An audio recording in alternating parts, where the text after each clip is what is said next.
Doctor Jayant, ഉറപ്പായിട്ടും ഈ സമയം ഞങ്ങൾ പിടിച്ചു വാങ്ങേണ്ടതല്ല, തിരക്കുകളൊക്കെ അറിയാം, എങ്കിൽ കൂടി എങ്ങനെ പോകുന്നു കാര്യങ്ങളൊക്കെ? കോഴിക്കോട് ഭരണമാറ്റത്തിന് തയ്യാറായി കഴിഞ്ഞു. മികച്ച ഭൂരിപക്ഷത്തിന് UDF ഈ കോഴിക്കോട് കോർപ്പറേഷൻ 5 പതിറ്റാണ്ടായിട്ടുള്ള ഇടതുമുന്നണിയുടെ ദുർഭരണത്തെ തകർത്തെറിഞ്ഞ് അധികാരത്തിൽ വരും. താഴെത്തട്ടിൽ തന്നെ നല്ല പണിയെടുത്തിട്ടുണ്ടല്ലോ, നന്നായി. ഇപ്പോൾ തുടങ്ങിയ പണിയല്ലല്ലോ ഞങ്ങൾ. കഴിഞ്ഞ പാർലമെന്റ് തെരഞ്ഞെടുപ്പ് കഴിഞ്ഞ ഉടനെ ആരംഭിച്ച പണിയാണ്. ചരിത്രത്തിൽ ആദ്യമായിട്ടാണ് കോൺഗ്രസ് ലോക്കൽ ബോഡി ഇലക്ഷന് വേണ്ടി ഇതുപോലുള്ളൊരു തയ്യാറെടുപ്പ് നടക്കുന്നത്.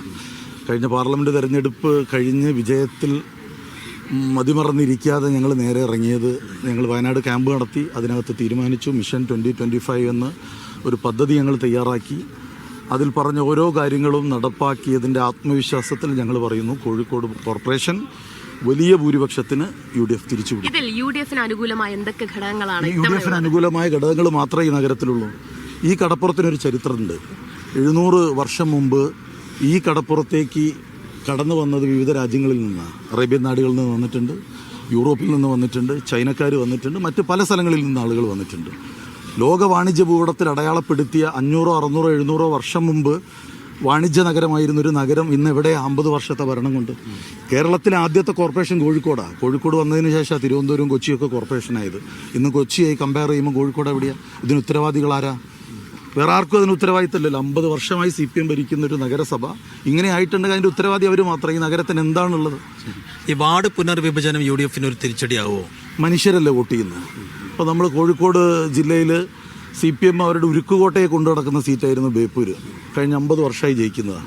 അവിടെ MK രാഘവൻ്റെ ഭൂരിപക്ഷം 22,860 വോട്ടാണ്. ഇതൊക്കെ മനുഷ്യരാണ് വോട്ട് ചെയ്യുന്നത്. അതുകൊണ്ട് തന്നെ കോഴിക്കോട് കോർപ്പറേഷൻ ഇവരെങ്ങനെ മുറിച്ചാലും ഏതാണ്ട് 10% കള്ളവോട്ടുണ്ട്. ഇതിനെയൊക്കെ മറികടന്ന് ഈ കള്ളവോട്ട് ചെയ്യുന്നവരും ഞങ്ങൾക്ക് ചെയ്യുന്നത് ഞങ്ങൾക്ക് ഉറപ്പ്. തുടക്കത്തിലെ പാളിച്ചയും വീഴ്ചയും അതിപ്പോൾ മറികടക്കാനായോ? അത് പാളിച്ചായിട്ടൊന്നും ഞങ്ങൾ കാണുന്നില്ല. സ്വാഭാവികമായി ഇപ്പോൾ ഈ കേരളത്തിലുള്ള മുഴുവൻ സ്ഥാനാർത്ഥിത്വത്തെ പരിശോധിച്ച് എത്ര പേര് അതുപോലെ സംഭവിച്ചു? മാത്യു തോമസിന് വോട്ടില്ല എന്ന് നമ്മൾ കണ്ടില്ലേ?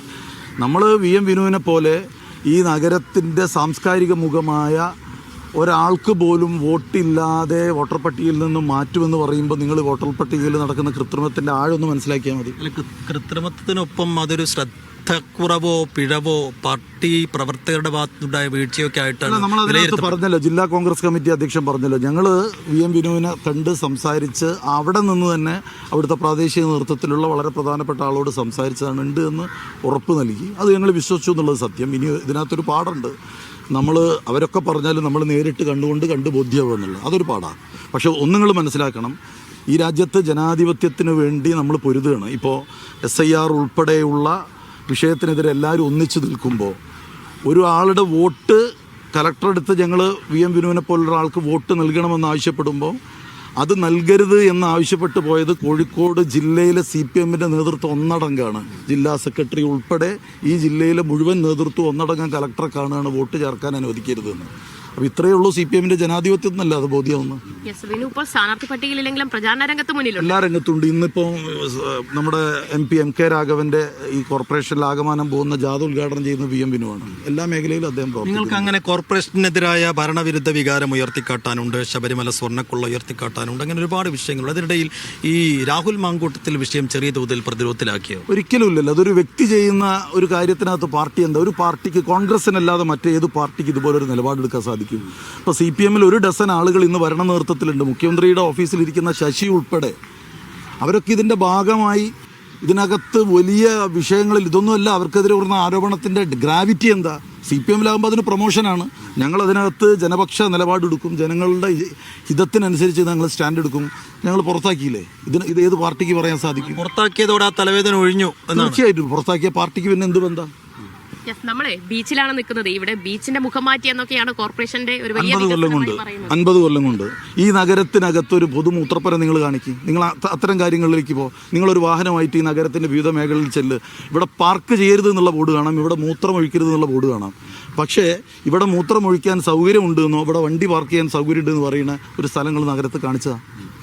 അല്ല, പക്ഷേ ഈ ലോക്സഭാ തെരഞ്ഞെടുപ്പിലുണ്ടല്ലോ ഈ കോർപ്പറേഷൻ വാർഡിലൊക്കെ വലിയ എഡ്ജ് UDF ഉണ്ടാക്കാൻ കഴിയുന്നുണ്ട്. പക്ഷെ അത് ഈ തദ്ദേശ തെരഞ്ഞെടുപ്പ് വരുമ്പോൾ അത് നഷ്ടമാണെന്നാണല്ലോ കാരണം. അത് എന്തുകൊണ്ടാണ്? ഞാൻ പറഞ്ഞല്ലോ, ഞങ്ങൾ സാധാരണഗതിയിൽ ലോക്കൽ ബോഡി ഇലക്ഷൻ സാധാരണക്കാരായ പ്രവർത്തകർ അവർ ഇലക്ഷൻ കൈകാര്യം ചെയ്തോളൂ എന്ന് വിചാരിച്ച് മാറി നിൽക്കുന്നത്. ഇത്തവണ നിങ്ങൾ കണ്ടതാണല്ലോ, ഞങ്ങൾ നേരത്തെ പറഞ്ഞല്ലോ 1.25 വർഷമായി ഈ പണി തുടങ്ങിയിട്ട്. അതുകൊണ്ട് തന്നെ ഇത് പൊളിച്ചടുക്കും, നോ ഡൗട്ട്. ഇടതുകോട്ട ഇത്തവണ പൊളിയും. ഇത് ഈ ഇടതുകോട്ട പൊളിയുന്നതിലൂടെ ഒരു പൊളിറ്റിക്കൽ മെസ്സേജ് ഞങ്ങൾ കേരളത്തിന് കൊടുക്കാൻ പോവുക. കാരണം കേരളത്തിലെ കമ്മ്യൂണിസ്റ്റ് മാർക്സിസ്റ്റ് പാർട്ടി അവരുടെ അധികാരത്തിൻ്റെ കിരീടമായി കൊണ്ടു നടക്കുന്നതാണ് കോഴിക്കോട് കോർപ്പറേഷൻ 50 വർഷമായിട്ട്. ആ കിരീടം എടുത്ത് താഴെ വെക്കുന്നതിലൂടെ കേരളത്തിൽ പൊളിച്ചാൽ പൊളിയാത്തതായി ഒരു കോട്ടയും ഇല്ലാന്ന് കോഴിക്കോടും കോഴിക്കോട് ജനതയും തെളിയിക്കും.